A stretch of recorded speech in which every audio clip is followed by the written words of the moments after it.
Greetings there, ladies and gentlemen. I want to talk to you about a subject that I think is so relevant to the times that we're in, and that is the topic of rejection. I know that many of us, to be denied or to not feel a part of can become such a burden. And here's something for you to think about. If you go back and you look at Joseph, right? Joseph was rejected by his own family. He was rejected by his own family.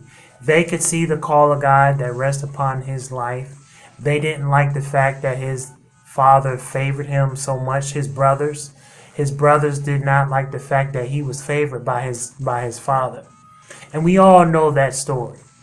So likewise, in life, we can go through a period of whereby we can get rejected by family, friends, and it doesn't often feel good.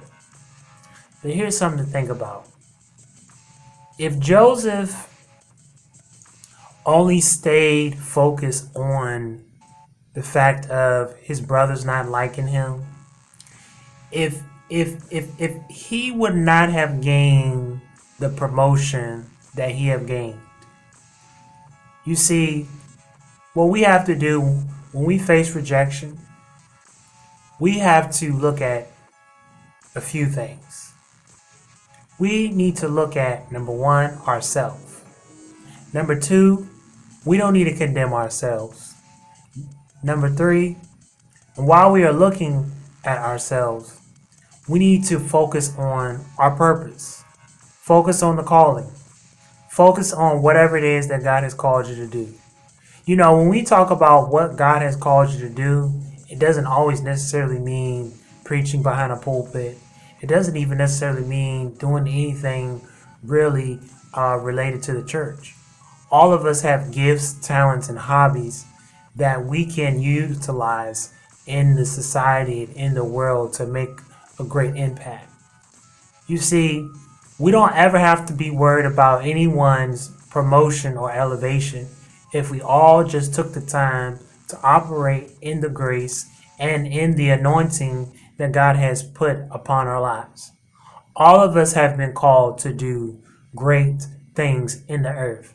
There's not one child, there's not one man, there's not one woman that is exempt from exemplifying the greatness that God has called all of us to do. And like I said, we've all been called to do something on the face of this earth.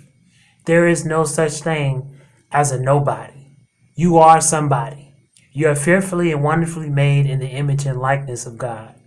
You have a purpose, you have a plan, you have a destiny, you have a call of God on your life. Stay focused on what God has for you. And always know that what God has for you is for you. Don't get caught up and tricked by the enemy to where you can start doing this comparing and contrast. Just stay focused on the path and the model blueprint of what God has for you and operate in that. Feel confident,